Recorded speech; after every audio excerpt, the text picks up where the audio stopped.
রাসূলুল্লাহ সাল্লাল্লাহু আলাইহি ওয়াসাল্লাম সাহাবীদের উদ্দেশ্যে একটি ঘটনা বর্ণনা করলেন। তিনি বললেন, তোমাদের পূর্ববর্তী উম্মতের 3 জন নেক ব্যক্তি একদিন দীর্ঘ সফরে বের হয়েছিলেন। পথ চলতে চলতে সন্ধ্যা নেমে এলো। তারা আশ্রয়ের জন্য একটি পাহাড়ের গুহায় প্রবেশ করলেন। হঠাৎ পাহাড়ের চূড়া থেকে একটি বড় পাথর গড়িয়ে এসে গুহার মুখ বন্ধ করে দিল। তারা অনেক চেষ্টা করলেন, কিন্তু পাথর একটুও সরল না। তখন তারা বুঝলেন মানুষের শক্তি দিয়ে মুক্তি পাওয়া আর সম্ভব না। 3 জনের একজন বললেন, আল্লাহর কসম, আজ আমাদের শুধু সেই নেক আমলই রক্ষা করতে পারে যা আমরা আল্লাহর সন্তুষ্টির জন্য করেছিলাম। প্রথম ব্যক্তির আমল। তিনি বললেন, হে আল্লাহ, আমার বৃদ্ধ মা বাবা ছিলেন। আমি প্রতিদিন প্রথমে তাদের দুধ পান করাতাম, তারপর স্ত্রী সন্তানদের খাওয়াতাম। একদিন কাজের জন্য অনেক দূরে চলে গিয়েছিলাম, ফিরতে অনেক রাত হয়। আমি তাদের ঘুম ভাঙতে চাইনি, আবার স্ত্রী সন্তানদেরকেও আগে খাওয়াইনি। আমি সারা রাত হাতে দুধের পাত্র নিয়ে দাঁড়িয়েছিলাম। ভোরে তারা জেগে উঠলে প্রথমে তাদেরকে পান করালাম। হে আল্লাহ, যদি আমি এই কাজ শুধু তোমার সন্তুষ্টির জন্যই করে থাকি তাহলে আমাদের এই বিপদ থেকে উদ্ধার করে দাও। সঙ্গে সঙ্গে পাথরটি একটু সরে গেল, কিন্তু বের হওয়ার মতো জায়গা হলো না। দ্বিতীয় ব্যক্তির আমল। তিনি বললেন, হে আল্লাহ, আমি আমার এক চাচাতো বোনকে খুব ভালোবাসতাম।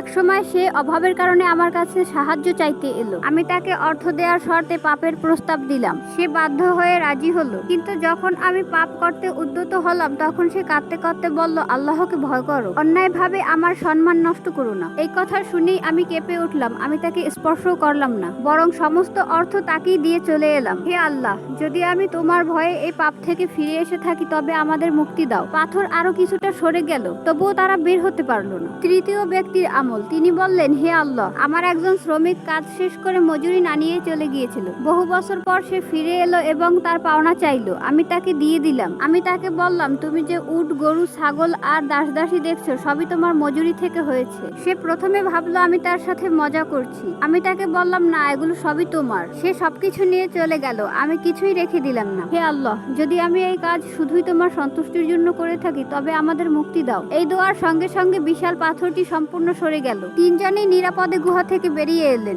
সুবহানাল্লাহ। সূত্র সহিহ বুখারী শরীফ ও সহিহ মুসলিম শরীফ। প্রিয় সুধী, এই কাহিনীটির শিক্ষা হলো রাসূলুল্লাহ সাল্লাল্লাহু আলাইহি ওয়াসাল্লাম আমাদেরকে শিখিয়েছেন অনেক সময় এমন বিপদ আসে যেখান থেকে কোনো মানুষ, কোনো সম্পদ, কোনো ক্ষমতা আমাদেরকে উদ্ধার করতে পারে না। কিন্তু শুধু একটি খাঁটি গোপন নেক আমল যেটি শুধু আল্লাহর সন্তুষ্টির জন্যই করা হয়েছে সেটি আল্লাহর রহমত ডেকে আনে। মানুষের চোখে ছোট একটি কাজও আল্লাহর কাছে এত বড় হতে পারে যে তা মৃত্যুর কাছ থেকেও বাঁচিয়ে দেয়। প্রিয় সুধী, আপনার যদি ইসলামিক কাহিনী ভালো লাগে তাহলে আমার এই ছোট্ট চ্যানেলটিকে সাবস্ক্রাইব করার অনুরোধ রইল।